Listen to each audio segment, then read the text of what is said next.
नमस्कार, मैं हूं आपके साथ कविता राणा। हड़पा हुआ पछता नहीं है, ये मुहावरा पड़ोसी मुल्क पाकिस्तान पर फिट बैठता है, क्योंकि पाकिस्तानी हुकूमत और पाकिस्तानी आर्मी दोनों मिलकर एड़ी चोटी कर जोर लगा लेकिन चाह कर भी बलूचिस्तान को अपना नहीं बना पाएंगे। नक्शा उठाकर आप देख लीजिए, बलूचिस्तान पाकिस्तान का सबसे बड़ा राज्य है, 46% हिस्सा कवर करता है। तेल, सोना, तांबा, अन्य खदानों से संपन्न होने के बावजूद भी बलूचिस्तान पाकिस्तान का सबसे पिछड़ा हुआ प्रांत है, क्योंकि इन संसाधनों का इस्तेमाल कर पाकिस्तानी हुकूमत अपनी जरूरतों को तो पूरा कर लेती है और बलूच लोगों के हाथ खाली रह जाते हैं। उनके हाथ सिर्फ गरीबी आती है, ना ही सुरक्षा है, ना ही रोजगार है और ना ही अपनेपन की भावना और ना ही बराबरी की हिस्सेदारी। इन्हीं कारणों के चलते पाकिस्तान के खिलाफ बलूच लोगों की बढ़ती नफरत विद्रोह का रूप ले चुकी है। हालांकि विद्रोह की इसी चिंगारी को बुझाने के लिए आर्मी चीफ असीम मुनीर अपनी भविष्यवाणियों में बलूचिस्तान को पाकिस्तान के माथे का झूमर बताकर खुद से अलग ना जाने की बात कह रहे हैं, जबकि हकीकत में बलूचिस्तान में सनातन का सूरज उगने जा रहा है। अब क्या पाकिस्तान के माथे का झूमर योगी बाबा के सिर का ताज बनेगा? क्या है पूरा का पूरा मामला, आइए आपको बताते हैं। पाकिस्तान के माथे का झूमर बनेगा योगी के सिर का ताज। पाकिस्तान के टुकड़े टुकड़े होने का आया समय। बलूचिस्तान पर आर्मी चीफ की भविष्यवाणी देखिए सिर्फ और सिर्फ धर्म ज्ञान पर। अन्य प्रांतों की तुलना में बलूचिस्तान को मुख्यमंत्री योगी आदित्यनाथ से ही क्यों जोड़ा जाता है? आजादी मांग रहा बलूचिस्तान योगी में अपना मसीहा क्यों ढूंढ रहा है? और बलूचिस्तान और योगी को जोड़ने वाली कड़ी कौन सी है? ये समझने के लिए आपका योगी की कुलदेवी के बारे में जानना बहुत ज्यादा जरूरी है। दरअसल हिंगोल नदी किनारे खेरथार पहाड़ियों के बीच एक ऐसी प्राकृतिक गुफा मौजूद है जहां मां हिंगलाज की स्वयंभू वेदी विद्यमान है।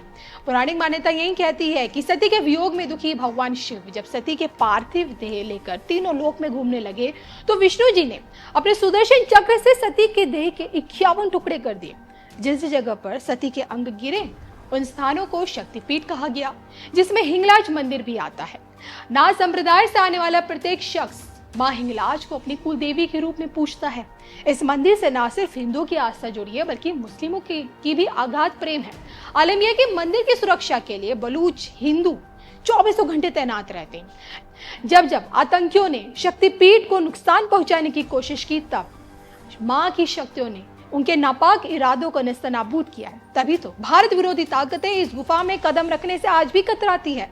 मंदिर से जुड़ी मान्यता तो ये भी है कि मर्यादा प्रभु पुरुषोत्तम राम ने ही यहीं से इसी यात्रा पर शक्तिपीठ के दर्शन किए थे।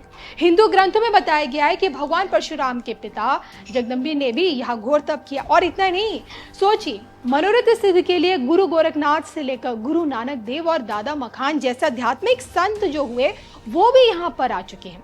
कुलदेवी के नाते बलूचिस्तान का ये शक्तिपीठ योगी बाबा के लिए अति पूजनीय और जिस कारण उनकी जुबान पर बलूचिस्तान का नाम हमेशा रहता है। और इसी के चलते बलूच लोगों को इस बात का विश्वास है कि पाकिस्तानी हुकूमत के खिलाफ उनकी इस जंग में योगी बाबा उनका साथ दे सकते हैं। हिंदुत्व के खिलाफ नो टॉलरेंस की नीति अपनाने वाले योगी बाबा हिंदू राष्ट्र की थ्योरी को भारत की वास्तविकता तो बताते ही है, लेकिन क्या एक नया हिंदू राष्ट्र बलूचिस्तान में ही दिखेगा? क्योंकि बलूच लिबरेशन आर्मी का बढ़ता विद्रोह और दूसरी तरफ बलूचिस्तान में दिन पर दिन बढ़ती योगी बाबा की दिलचस्पी को देखते हुए पाक आर्मी चिंतित है।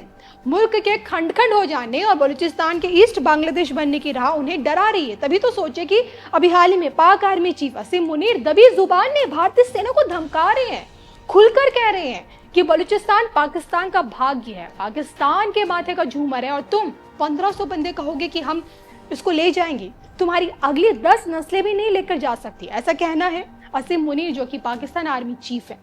हालांकि देखिए, पाक आर्मी चीफ को यह मालूम होना चाहिए कि 13 दिनों के अंदर अंदर पाकिस्तान को तोड़कर एक नया बांग्लादेश बना दिया गया था। भारत के प्रति गीदड़ भपकी दिखाने की जगह पाक आर्मी को असल में बलूचिस्तान के लिए कुछ करना चाहिए। अगर उन्होंने कुछ किया होता तो आज वहां के मूल निवासी पाकिस्तान से आजादी की मांग नहीं कर रहे होते। तो आज के डेट में भारत दुनिया की चौथी बड़ी ताकत है, ये आप भी जानते हो। शायद यही ताकत अगर बलूचिस्तान को छुड़ाने पर आ जाए तो पाकिस्तान चाह कर भी कुछ नहीं कर पाएगा। ऐसे में क्या ये कहा जा सकता है कि पाकिस्तान के माथे का झूमर कल को योगी के शीश का ताज बनेगा? इस पर आप क्या सोचते हैं? क्या ये सच में मुमकिन है? कमेंट करके बताइएगा जरूर।